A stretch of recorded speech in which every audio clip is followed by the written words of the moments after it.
আসসালামু আলাইকুম রহমতুল্লাহি ওবরাকাতুহ। সুপ্রিয় দর্শক শ্রোতা, আপনাদেরকে পবিত্র ঈদ উল আজহার অগ্রিম শুভেচ্ছা ও ঈদ মোবারক জানাচ্ছি।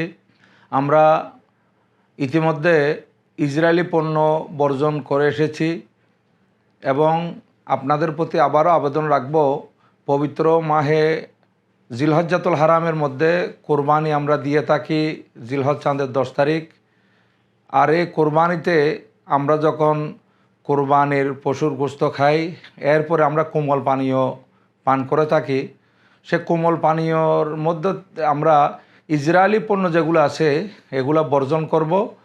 বিশেষ করে ফান্তা, কোক, 7 আপ, কোকাকোলা এগুলো আমরা পান করব না, কারণ এরা আমাদের মুসলমান ভাইদেরকে মারতেছে, আমাদের সাথে ব্যবসা করতেছে, আমাদের থেকে টাকা নিয়ে ওরা বলিষ্ঠ হচ্ছে এবং শক্তিমান হচ্ছে এবং অস্ত্র কিনতেছে, আর সে অস্ত্র ব্যবহার করতেছে আমরা মুসলমানের বিরুদ্ধে।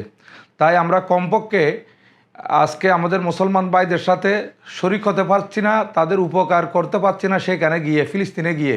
কিন্তু আমরা এতটুকু পারি, কমপক্ষে ইসরায়েলি পণ্য বর্জন করার মাধ্যমে আমরা মুসলমান ভাইদেরকে একটু সহায়তা করতে পারি এবং এদেরকে আমরা একটু দুর্বল করতে পারি, খ্রিস্টানদেরকে, ইহুদিদেরকে।